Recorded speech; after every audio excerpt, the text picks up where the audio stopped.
അധികാരം, സ്വത്ത്, എത്ര ഭൂമിയുണ്ട്, എത്ര ഏക്കറുണ്ട്, എത്ര കെട്ടിടങ്ങളുണ്ട്, ഇതാണ് അധികാര ചിഹ്നങ്ങൾ. ഇപ്പോ വഖഫ് നിയമം പാസാക്കി, ലോക്സഭയും രാജ്യസഭയും പാസാക്കി, രാഷ്ട്രപതി ദ്രൗപദി മുർമു ഒപ്പിട്ടു, നിയമമായി കഴിഞ്ഞു. ഇന്ത്യയിൽ ആകമാനമുള്ള വഖഫ് ബോർഡിന്റെ സ്വത്തുക്കളിലെല്ലാം സർക്കാർ കൈവച്ചു. അതാണ് ആ നിയമത്തിന്റെ വിശദാംശങ്ങളിലേക്ക് നോക്കിയാൽ മനസ്സിലാവും. അവിടെ തീർന്നില്ല, അടുത്തത് പിടിച്ചിട്ടുണ്ട്, കത്തോലിക്ക സഭയെ പിടിച്ചിട്ടുണ്ട്. ഇന്ത്യയിൽ ഏറ്റവും വലിയ ഭൂ ഉടമ കേന്ദ്ര സർക്കാർ കഴിഞ്ഞാൽ രണ്ടാമത്തെ ഏറ്റവും വലിയ ഭൂ ഉടമ കത്തോലിക്ക സഭയാണ്. ക്രിസ്തീയ സഭകളിലെ കത്തോലിക്ക സഭയാണ്. മൂന്നാമത് മാത്രമേ വഖഫ് ബോർഡ് വരുന്നുള്ളൂ. RSSന്റെ മുഖപത്രമായ ഓർഗനൈസർ എഴുതിവിട്ട ലേഖനം വായിച്ചു നോക്കിയാൽ മതി. വരികൾക്കിടയിലൂടെ ഇനി വരാൻ പോണത് എന്താണെന്ന് ഇവിടുത്തെ ബിഷപ്പുമാരും ക്രിസ്തീയ സഭകളുടെ മേലധ്യക്ഷന്മാരും ഓർത്തിരിക്കുക. ഞങ്ങൾ കഴിഞ്ഞ ദിവസം വീഡിയോ ചെയ്ത പറഞ്ഞൊരു കാര്യം, ഈ പറയുന്ന മാർട്ടിൻ ലിയോ മുള്ളർ, ജർമ്മൻ പാതിരി പുരോഹിതൻ എഴുതിയ കവിത, അതിൽ പറയുന്ന വാചകം ഒന്നുകൂടി ഇവിടെ പറഞ്ഞിട്ട് ഇതിൻ്റെ ബാക്കി കണക്ക് പറയാം. ഇതൊരു മുന്നറിയിപ്പാണ്. ക്രിസ്തീയ സഭകൾക്കുള്ള കത്തോലിക്ക സഭ പ്രധാന ടാർഗറ്റ് ഒരു മുന്നറിയിപ്പാണ്. എന്താണ് മുള്ളർ പറഞ്ഞ? എന്താണ്? ആദ്യം അവര് കമ്മ്യൂണിസ്റ്റുകളെ തേടി വന്നു, അപ്പം ഞാൻ മിണ്ടിയില്ല, എതിർത്തില്ല, ഞാൻ കമ്മ്യൂണിസ്റ്റ് അല്ല. പിന്നെ അവർ സോഷ്യലിസ്റ്റുകളെ തേടി വന്നു, ഞാൻ മിണ്ടിയില്ല, എതിർത്തില്ല, ഞാൻ സോഷ്യലിസ്റ്റ് അല്ല. പിന്നീട് അവർ ട്രേഡ് യൂണിയനിസ്റ്റുകളെ തേടി വന്നു, ഞാൻ മിണ്ടിയില്ല, ശബ്ദം ഉയർത്തിയില്ല, ഞാൻ ട്രേഡ് യൂണിയനിസ്റ്റ് അല്ല. പിന്നീട് അവർ യഹൂദരെ തേടി വന്നു, ജൂതന്മാരെ, ഞാൻ ജൂതനല്ല, അതുകൊണ്ട് എതിർത്തില്ല. അവസാനം അവരെന്നെ തേടി വന്നു. അപ്പൊ എനിക്ക് വേണ്ടി സംസാരിക്കാൻ, എന്നെ സംരക്ഷിക്കാൻ ആരും ഉണ്ടായില്ല. ഞാൻ നാസിയുടെ, ഫാസിസത്തിന്റെ, ഹിറ്റ്ലറുടെ, ജർമ്മനിയിലെ ഹിറ്റ്ലറുടെ തടവ് കേന്ദ്രത്തിലേക്ക് ഞാൻ ആനയിക്കപ്പെട്ടു. എന്നെ അവിടെ കൊണ്ടുപോയി വർഷങ്ങളായാലും ജയിലിൽ കിടന്ന് പുറത്തു വന്നു ഈ മുള്ളർ എന്ന് പറയുന്ന പാതിരി പുരോഹിതൻ. ഇത് ഇവിടുത്തെ ക്രിസ്തീയ ബിഷപ്പുമാർക്കും സഭയിലെ കുഞ്ഞാടുകൾക്കുള്ള മുന്നറിയിപ്പാണ്. ഓർഗനൈസർ പുറത്തുവിട്ട കണക്കുകളാണ്. കേന്ദ്ര സർക്കാരിന്റെ ഇൻഫർമേഷൻ അത് വെച്ചിട്ട് ആധികാരികമായിട്ടാണ് പറയുന്നത്. അപ്പൊ ഏറ്റവും വലിയ ഭൂ ഉടമ കേന്ദ്ര സർക്കാർ തന്നെയാണ്, സംശയമില്ല. കേന്ദ്ര സർക്കാരിന് 15,531 ചതുരശ്ര കിലോമീറ്റർ ഭൂമി സ്വന്തമായിട്ടുണ്ട്. ഇതില് പ്രധാന റെയിൽവേയുടെ ഭൂമിയാണ്. റെയിൽവേ ലൈൻ വലിക്കുന്ന അത്രയും ഭൂമി റെയിൽവേക്ക് സ്വന്തമാണ്. അപ്പൊ ഈ 15,531 ചതുരശ്ര കിലോമീറ്ററില് റെയിൽവേക്ക് 4.9 ലക്ഷം ഹെക്ടർ ഭൂമി സ്വന്തമായിട്ടുണ്ട്. റെയിൽവേക്ക് 4.9 ലക്ഷം ഹെക്ടർ ഭൂമി റെയിൽവേക്ക് സ്വന്തം. ഇനി മറ്റ് 115 പൊതുമേഖലാ സ്ഥാപനങ്ങളിലായിട്ട് അവരുടെ കീഴിലുള്ള ഭൂമിയുടെ കണക്ക്, ബാക്കി 115 കേന്ദ്ര പൊതുമേഖലാ സ്ഥാപനങ്ങൾക്കായിട്ട് ബാക്കി ഭൂമി ഇത്രയും, അതിന്റെ കണക്ക് പറഞ്ഞല്ലോ, അത്രയും ഉണ്ട്. അപ്പോ പിന്നെ പൊതുമേഖല, അതുപോലെ മന്ത്രാലയങ്ങൾ, ഓരോ മന്ത്രി ഓഫീസിനോട് ചേർന്നുള്ള ഭൂമി, വീട്, സ്ഥാപന ജംഗമ സ്വത്തുക്കൾ, ഇതെല്ലാം കൂടെ കേന്ദ്ര സർക്കാരിന്റെ ഉടമസ്ഥതയിലാണ്. ഇനി സർക്കാർ കഴിഞ്ഞാൽ പിന്നെ ഈ രാജ്യത്തെ, ഇന്ത്യയിലെ ഈ മഹത്തായ രാജ്യത്തെ ഏറ്റവും വലിയ ഭൂവുടമ, രണ്ടാമത്തെ ഭൂവുടമ കത്തോലിക്ക സഭയാണ്. 7 കോടി ഹെക്ടർ ഭൂമി കത്തോലിക്ക സഭയ്ക്ക് സ്വന്തമായിട്ടുണ്ട് ഇന്ത്യയിൽ, കേരളം ഉൾപ്പെടെ.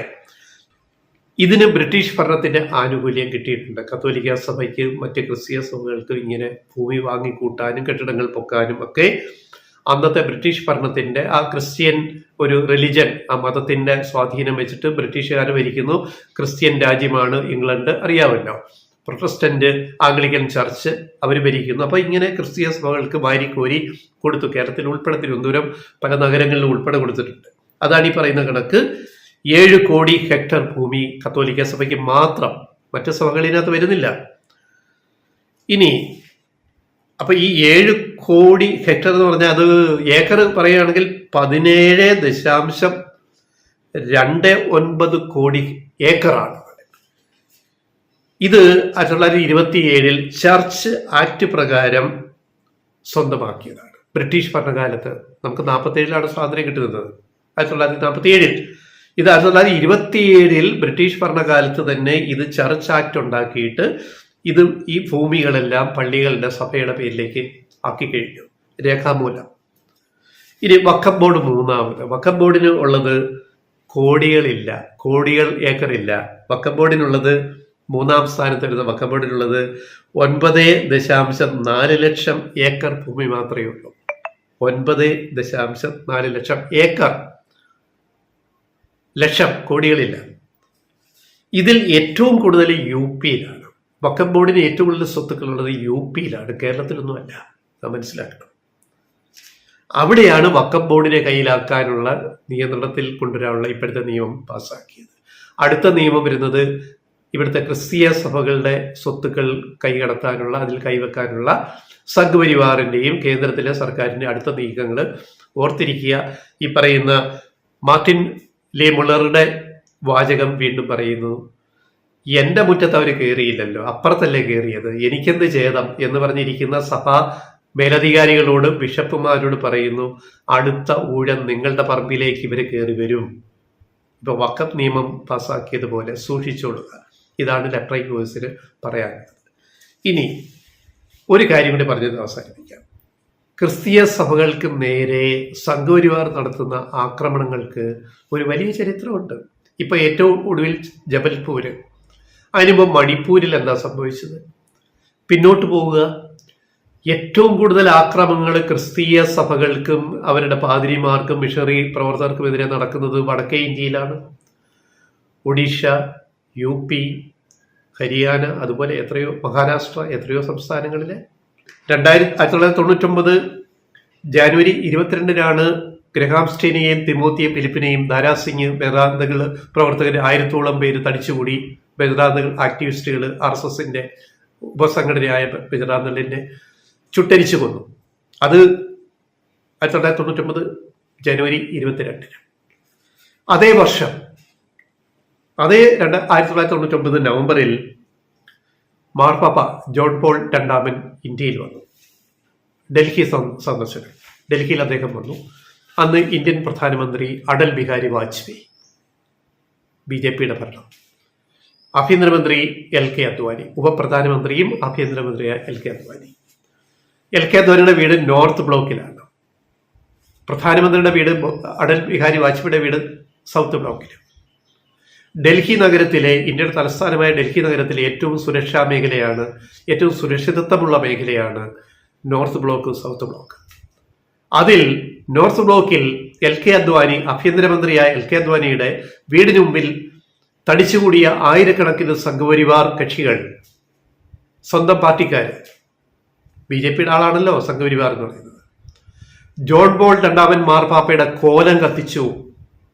2000-ഓളം വരുന്ന ജനക്കൂട്ടം, സംഘപരിവാർ കൂട്ടം. അതിൽ BJPക്കാരുണ്ട്, RSSകാരുണ്ട്, ബർജാത് ദളുകാരുണ്ട്, എല്ലാവരും ഉണ്ട്. ഇതൊക്കെ ഇവിടുത്തെ ക്രിസ്തീയ സഭകൾക്ക്, ബിഷപ്പുമാർക്ക് ഇപ്പോൾ ഓർക്കാൻ സമയമുണ്ടോ?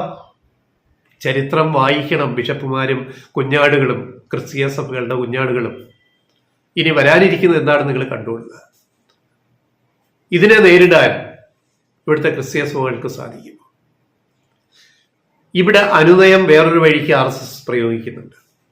ക്രിസ്തീയ സഭകളിൽപ്പെട്ടവരെ BJPയിലെ പ്രധാന പദവികളിലേക്ക് കൊണ്ടുവരിക.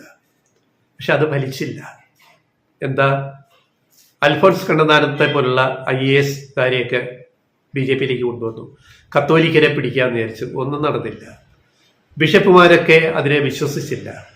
ഇപ്പം RSSന്റെ നോട്ടം, അടുത്ത ലക്ഷ്യം ബിഷപ്പുമാരെ പിടിക്കുക. അതായത് ഇത്രയേ ഉള്ളൂ, കേന്ദ്രഭരണം ഞങ്ങളുടെ കയ്യിലാണ്, നിങ്ങൾ ഞങ്ങളുടെ കൂടെ നിന്ന് കഴിഞ്ഞാൽ നിങ്ങൾക്ക് സഭയ്ക്ക് പേടിക്കാനൊന്നുമില്ല. ഞങ്ങൾ മുസ്ലിങ്ങളെ മാറ്റി നിർത്തി, അവരെ ഞങ്ങൾ 2 തുണ്ടായിട്ട് വെട്ടി, പുതിയ വഖഫ് നിയമം, നിങ്ങൾ കൂടെ നിന്നാൽ നിങ്ങളെ ഞങ്ങൾ പരിപാലിക്കും എന്ന് പറഞ്ഞാൽ അതൊരു ഡബിൾ വാമിയാണ്, ഇരട്ട വാളാണിത്. ഡബിൾ വാമി എന്ന് ഇംഗ്ലീഷിൽ പറയും. ഇരട്ട പ്രയോഗമാണത്. ഈ സഭകൾ അതിൽ വീഴുമോ? വീഴാൻ സാധ്യതയുണ്ട്. അതായത് കഴുത്ത് ഞെരുക്കി കക്ഷത്തി വയ്ക്കുക എന്നുള്ളതാണ് ഇപ്പോൾ RSSും BJPയും ചെയ്യാൻ പോകുന്നത്. ഇസ്ലാമോഫോബിയ അങ്ങോട്ട് വിതച്ച് അതിൻ്റെ വിത്ത് കൊയ്തെടുത്ത് ക്രിസ്ത്യാനികളെ സുഖിപ്പിച്ചിട്ട് അവരെ കൂടെ നിർത്തിയിട്ട് അവരുടെ തലയെ കൂടെ കക്ഷത്തിലാക്കുക എന്നുള്ളൊരു പൊളിറ്റിക്കൽ അജണ്ടയാണ് ഇപ്പോൾ നടന്നുകൊണ്ടിരിക്കുന്നത്. ഇതിനെപ്പറ്റി സഭാ നേതാക്കൾക്ക്, ബിഷപ്പുമാർക്ക്, കുഞ്ഞാടുകൾക്ക്, ക്രിസ്തീയ വിശ്വാസികൾക്ക് ബോധോദയം ഉണ്ടാകുമെങ്കിൽ നല്ലത് എന്ന് മാത്രമേ ഞങ്ങൾക്ക് ലെഫ്റ്റ് റൈറ്റ് വോയിസിന് പറയാനുള്ളൂ.